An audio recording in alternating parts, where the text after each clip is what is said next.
আপনাদের সবাইকে জয় টিউটোরিয়াল চ্যানেলের থেকে স্বাগত। আমরা আজকে যে বিষয়টি নিয়ে আলোচনা করব সেটা হচ্ছে অষ্টম শ্রেণীর অধ্যায় 7 এর 18 নং প্রশ্নের দুটার সমাধান করব, ক এবং খ এর। 18 নং প্রশ্ন বলা হচ্ছে যে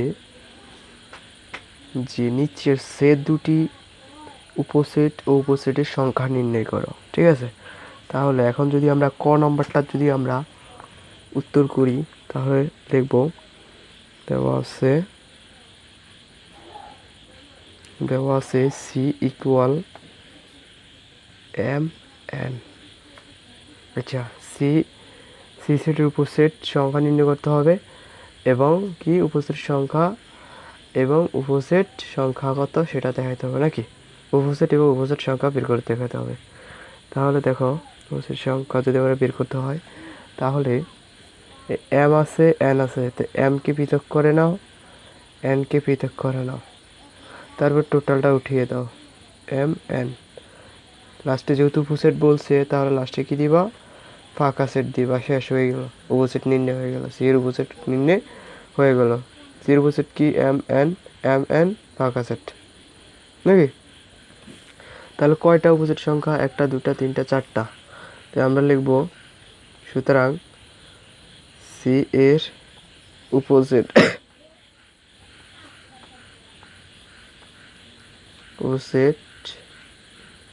সংখ্যা 4। শেষ। এখানে বলছে সি এর উপসেট নির্ণয় করছি, তারপর সি এর উপসেট সংখ্যা কত, অর্থাৎ সি এর উপসেট সংখ্যা 4। টি লিখলে আরো সুন্দর হয়, 4টি। এখন যদি আমরা খ নম্বরটা করি সেম নিয়মে, ডি ইকুয়াল 5 10 15। দেখো, 5কে তুমি আটকে দিতে পারো, সবগুলোকে পৃথক পৃথক পৃথক করে নাও, 10কে পৃথক করে নাও, 15কে পৃথক করে নাও, তারপরে এটা গুণ করো, সাইড গুণ করো, যেমন 5 10 5 10 5 15 এরকম 5 শেষ, এর কাছে 10 10 15,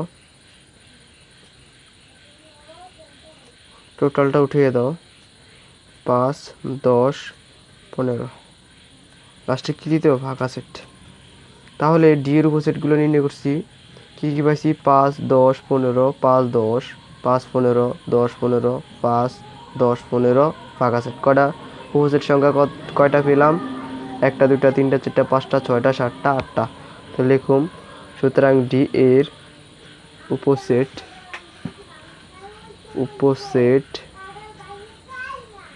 সেট সংখ্যা 8টি। এটা আমাদের উত্তর। আমাদের এই ভিডিওটি ভালো লাগলে অবশ্যই সাবস্ক্রাইব করে আমাদের পাশে থাকবা। ধন্যবাদ আমাদের এই ভিডিওটি দেখার জন্য, অসংখ্য ধন্যবাদ।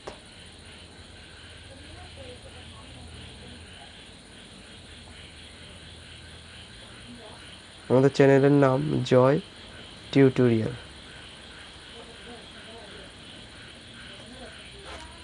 ধন্যবাদ।